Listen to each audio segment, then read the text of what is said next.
उत्तराखंड के खटीमा में युवक की हत्या के आरोपी हाशिम का हाफ एनकाउंटर हुआ। हाशिम ने तुषार शर्मा नाम के एक 23 वर्षीय युवक की चाकुओं से गोंदकर हत्या कर दी थी, जिसके बाद से खटीमा की सड़कों में बवाल की स्थिति देखने को मिली थी।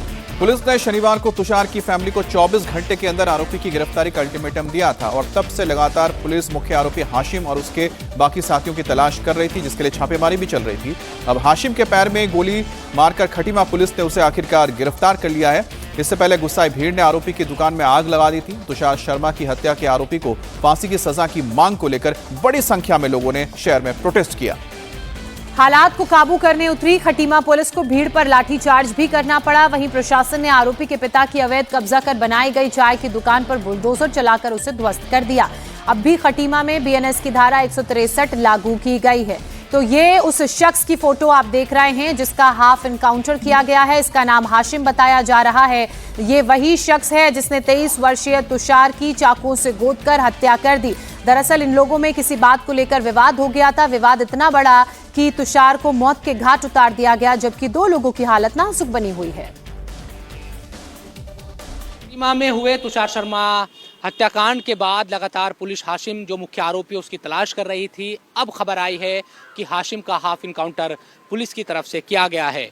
जानकारी के मुताबिक उधम सिंह नगर पुलिस लगातार ये कोशिश कर रही थी कि जो मुख्य आरोपी हाशिम उसको ढूंढा जाए और उसकी तलाश की जा रही थी, लेकिन देर रात ये जानकारी जब पुलिस को मिली, पुलिस हाशिम को पकड़ने के लिए गई तो उसने विरोध किया और पुलिस ने उसके पैर पे गोली मार दी। अभी ये जानकारी है। इसके साथ साथ एक और आरोपी की भी गिरफ्तारी हुई है। लगातार पुलिस पर यह दबाव था कि मुख्य आरोपी जो हाशिम है और उसके जो साथी है जिसने तुषार की हत्या की है उनको पकड़ा जाए और उसका हाफ इनकाउंटर हुआ है। पुलिस दूसरे जो आरोपी उनकी भी तलाश कर रही है और जो खटीमा का माहौल है उसको सामान्य बनाने की कोशिश की जा रही है।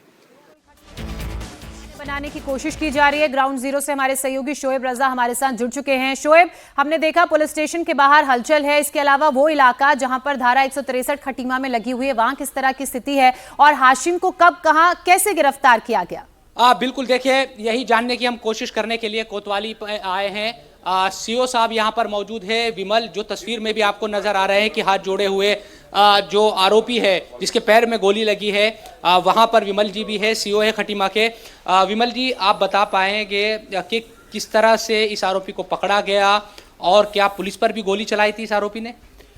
ये मुखबिर की सूचना पर हमको पता लगा कि वो झनकट एरिया में छुपा हुआ है, तो कोतवाल खटीमा की नेतृत्व में जो है टीम वहाँ रवाना हुई और जब वो टीम उसको अलर्ट करने के लिए कि भाई अपने आप को सरेंडर करो, उसने पुलिस पर फायर कर दिया। तो जवाबी कार्रवाई में पुलिस को भी उस पर जो है कंट्रोल में लेने के लिए जो है मिनिमम यूज़ ऑफ फोर्स करना पड़ा और फिर उसको इस तरह से उसको हिरासत में लिया गया। क्या इसने कबूला है? आपकी कुछ बातचीत उससे, कुछ इंक्वायरी कुछ किसी तरह की हो पाई है? जी बिल्कुल, इसने कबूला है कि हाँ इसने ही किया है सारी चीज़ें। हमारे पास तो और डिटेल्स भी थी और इसने एक्सेप्ट भी कर लिया कि हाँ खुद कबूल कर लिया। हाँ, कबूल कर लिया इसने। और कोई इन्फॉर्मेशन अगर आप देना चाहे दूसरे आरोपियों के बारे में कि उनको पकड़ा गया है क्या, या क्या चीज़ें हैं? जल्दी उन पर भी कार्रवाई होगी। बाकी डिटेल मैं इस स्टेज पर ज़्यादा रिवील नहीं कर पाऊँगा। जी, थैंक यू। तो विमल जी जो सीओ खटीमा है, इन्होंने इस बात की पुष्टि की है कि पकड़ने के लिए गई थी पुलिस इस हाशिम जो मुख्य आरोपी है इस पूरे मामले में, जो तुषार शर्मा की हत्या का मुख्य आरोपी है, और उसने कबूल कर लिया है कि हाँ उसने हत्या की थी, चाकू से उसने वार किए थे। और पुलिस को जब ये जानकारी मुखबिर की सूचना पर मिली थी, वो छिपा हुआ है कहीं पर, उस इलाके का नाम भी पुलिस की तरफ से बताया गया है।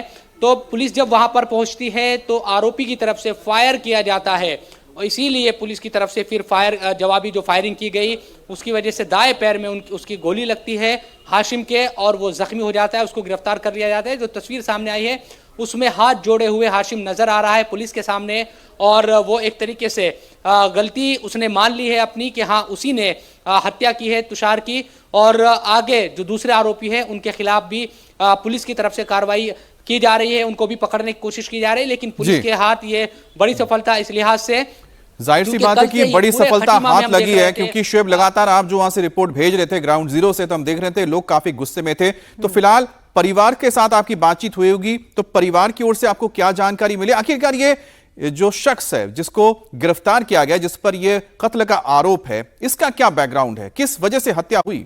देखिए, जो जानकारी मिली है उसके मुताबिक हालांकि जो परिवार है जो तुषार का परिवार, उनसे हमारी कल बात हुई थी, उनकी माता जी से भी, उनकी पत्नी से भी। वो कह रहे हैं कि वो नहीं जानते कि किसी इस तरह के किसी लड़के से भी कभी तुषार मिला हो, हाशिम या उस तरह के किसी भी लड़के से ना वो बैठता था, बल्कि वो तो नौकरी करता था, नौकरी से घर आ जाता था। लेकिन इस मामले में जो बातें सामने आई है कि कुछ तुषार के साथ कुछ जो लोग थे, जो लड़के थे, उन्होंने भी उसको फोन करके बुलाया था शायद वहां पर जहां पर ये तमाम चीजें हो रही थी, और पहले से एक योजनाबद्ध तरीके से ये हाशिम और उसके जो पिता है, जो जिनका नाम पप्पू है, उनकी दुकान पर जो बुलडोजर चलाया गया, उन्होंने हाशिम तुषार को पकड़ा और फिर हाशिम ने चाकू मारे। ये तमाम तरह के जो आरोप है वो लगे हैं। अब इस पूरे मामले में और जो जानकारी है पुलिस की तरफ से वो दी जा रही है कि पहले से कोई रंजिश थी या फिर अचानक से तमाम चीजें हुई, इसकी जांच की जा रही है। लेकिन पुलिस अच्छा शोएब, हम जरा और खबर के बारे में बता दें, लेकिन साथ ही आपसे जानेंगे कि 2 और लोग जो घायल हैं, जिसमें उनकी हालत कैसी है, क्योंकि वो चश्मदीद है इस पूरे घटनाक्रम के। लेकिन जोस्ना, उससे पहले जो डिटेल्स एक बार बता देते हैं। बिल्कुल शोएब, लगातार ग्राउंड जीरो से हम तक एक अपडेट पहुंचा रहे हैं, जिसके मुताबिक जब झनकट सीओ पहुंचे, पुलिस की टीम पहुंची, तो हाशिम की तरफ से हमला किया गया। वहीं काउंटर अटैक में हाशिम के पैर में गोली लगी है। लेकिन इस पूरे तुषार शर्मा मर्डर कांड में कौन कौन शामिल था? पहला आरोपी हाशिम, मुख्य आरोपी, जिसे पुलिस ने गिरफ्तार कर लिया झनकट से। इसके अलावा समीर है, ये हाशिम का दोस्त बताया जा रहा है। हाशिम के पिता पप्पू का नाम भी सामने आया है। जानकारी ये मिल रही है कि पप्पू ने तुषार को पकड़ा और हाशिम ने तुषार पर चाकुओं से हमला किया।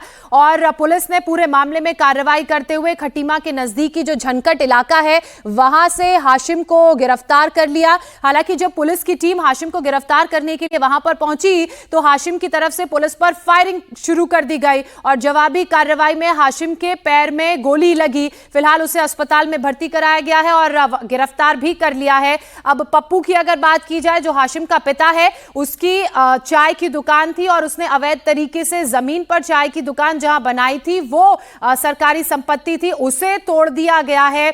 और लगातार अमित, शोएब हमारे साथ बने हुए हैं और ये जो तमाम सवाल हैं कि बाकी आरोपियों को कब गिरफ्तार किया जाएगा और जो पीड़ित है उनकी हालत कैसी है। बिल्कुल, इस वक्त की सबसे बड़ी खबर आपको बता दें कि हाशिम को गिरफ्तार कर लिया गया। मुख्य आरोपी है खटीमा मर्डर केस में, जिसमें तुषार शर्मा की सरेआम चाकू से गोदकर हत्या कर दी गई थी। हमारे साथ ग्राउंड जीरो से शोएब जुड़े हुए हैं। शोएब, आपके पास और क्या जानकारी है बाकी आरोपियों के बारे में? कौन है, कहां पर है, पुलिस क्या कर रही है इस वक्त? देखिए, पुलिस की सबसे पहली जो प्राथमिकता थी वो यही थी कि किसी भी तरह से जो मुख्य आरोपी है, जिसने चाकुओं से वार किए, उसको पकड़ा जाए, क्योंकि लोगों में बहुत ज़्यादा गुस्सा था। कल पूरे दिन हमने देखा कि व्यापारियों ने अपनी दुकानों को बंद रखा, कई जो संगठन है वो सड़कों पर उतर आए थे। जो तुषार के माता पिता है, उनकी जो पत्नी है, वो लगातार ये कह रही थी कि उनको इंसाफ चाहिए, आरोपी गिरफ्तारी हो, इसका इनकाउंटर हो, ये तमाम बातें उनकी तरफ से कही जा रही थी। तो पुलिस पर दबाव था और पुलिस ने कहा था कि 24 घंटे के अंदर उनकी कोशिश होगी कि मुख्य आरोपी को किसी भी तरह से पकड़े, और इसीलिए कई टीमें बनाई गई थी। कल भी हमने जो सीओ यहाँ पर कोतवाली है खटीमा में, अभय विमल जी, उनसे बात हुई थी, जिनसे हमने थोड़ी देर पहले बात की। उन्होंने तब भी ये कहा था कि कई टीमें हमारी लगी हुई है, हम बहुत जल्दी आरोपी को पकड़ लेंगे।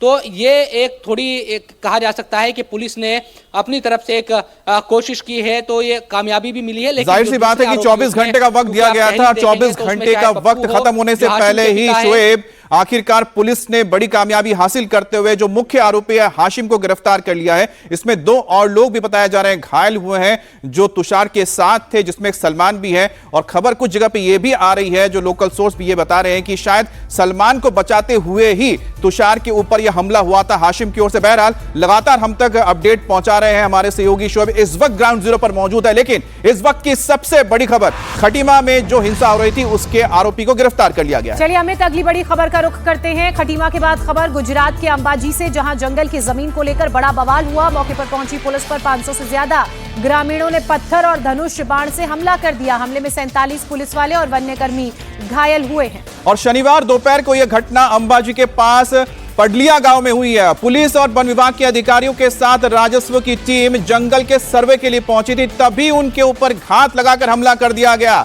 फॉरेस्ट डिपार्टमेंट और पुलिस वालों पर पत्थरबाजी की गई, और सिर्फ पत्थरबाजी नहीं, तीर धनुष बाण से भी हमला किया गया, जिसमें अंबाजी के पुलिस इंस्पेक्टर को तीर लगने से वो गंभीर रूप से घायल हैं। उन्हें अस्पताल में भर्ती किया गया है, जहां उनकी हालत अभी भी गंभीर बनी हुई है। तो अंबाजी में ये बड़ा कांड हुआ है जहां पर पुलिस और फॉरेस्ट डिपार्टमेंट के ऊपर ग्रामीणों ने जो जंगल में रह रहे थे उनके ऊपर हमला किया गया और जंगल की जमीन को लेकर यह पूरा विवाद हुआ, जहां फॉरेस्ट डिपार्टमेंट के ऊपर पत्थरबाजी हुई, तीर धनुष से पुलिस के ऊपर हमला किया गया।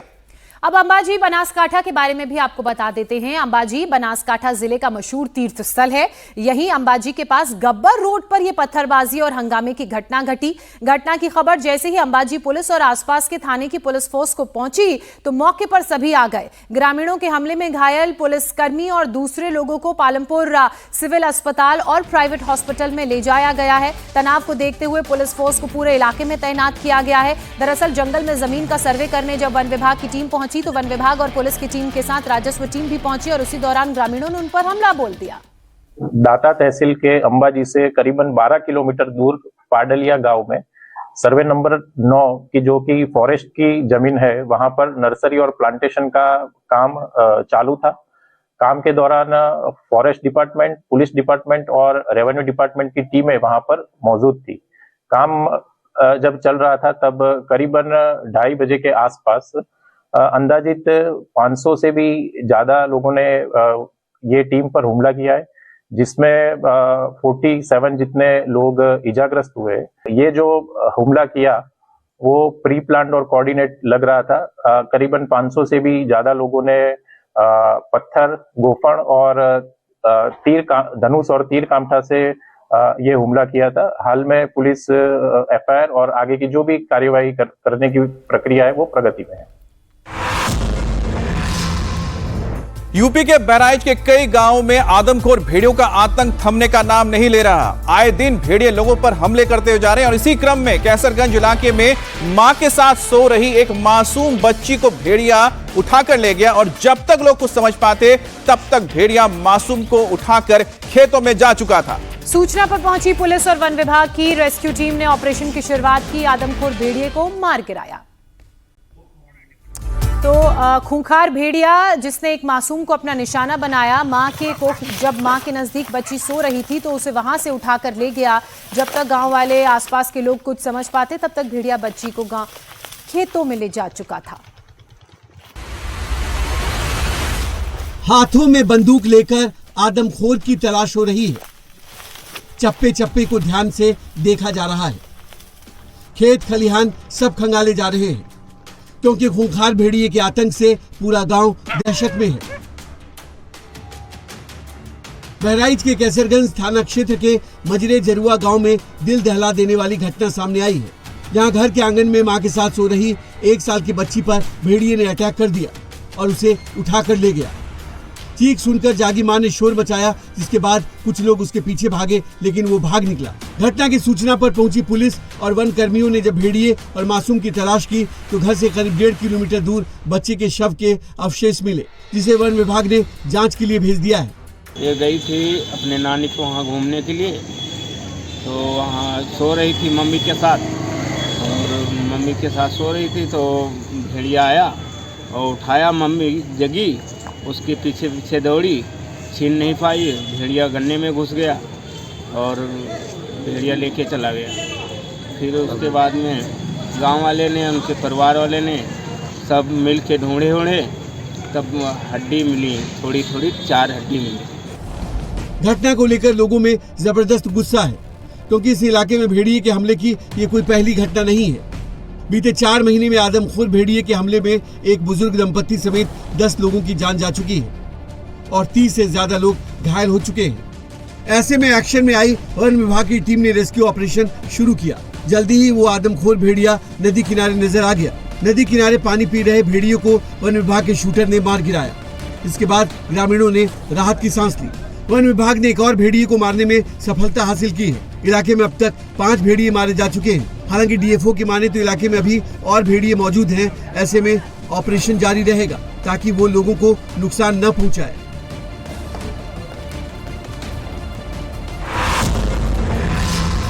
दिल्ली एनसीआर में मौसम का डबल अटैक जारी है। एक तरफ सुबह से ही घना कोहरा छाया हुआ है जिसने लोगों की मुसीबत बढ़ा दी है, तो वहीं गाड़ियां भी इसी कोहरे की वजह से रेंगती हुई नजर आ रही हैं। और दूसरी ओर आज भी दिल्ली एनसीआर में प्रदूषण की स्थिति बेहद गंभीर श्रेणी में बनी हुई है।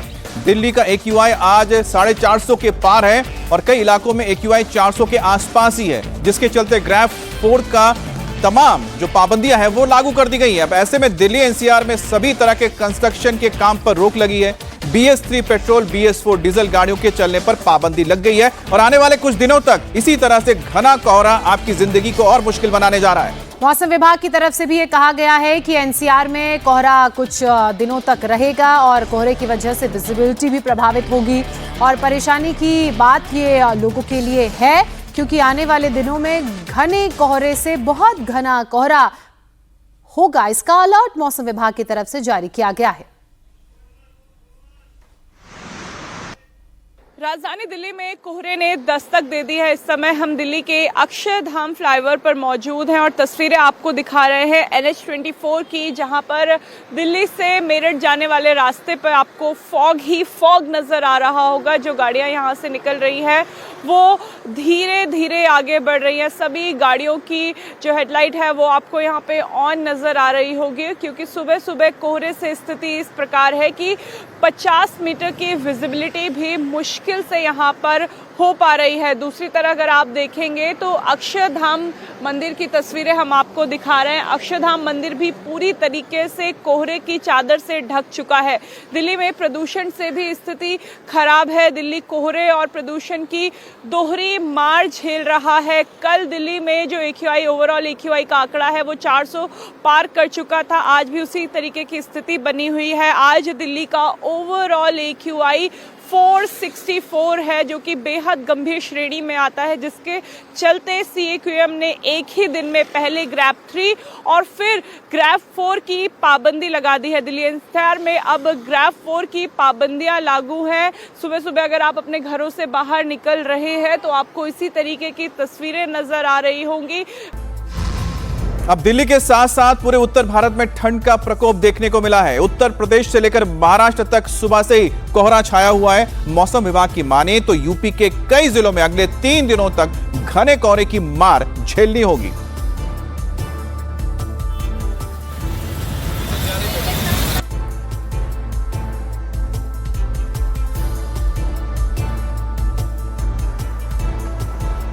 ये 3 तस्वीरें आपके सामने दिल्ली, मुंबई, उत्तर प्रदेश आप देख सकते हैं। उत्तर भारत में इस वक्त कोहरे की वजह से लोगों की परेशानी बढ़ी हुई है। दिल्ली और मुंबई में तो डबल अटैक है, क्योंकि स्मॉग की वजह से लोगों को वैसे ही दिक्कत हो रही है, सांस लेने में तकलीफ हो रही है। अब स्मॉग और कोहरा दोनों ही एक डेडली कॉकटेल बन गया है, जो लोगों को सर्दियों में कुछ दिनों तक परेशान करेगा।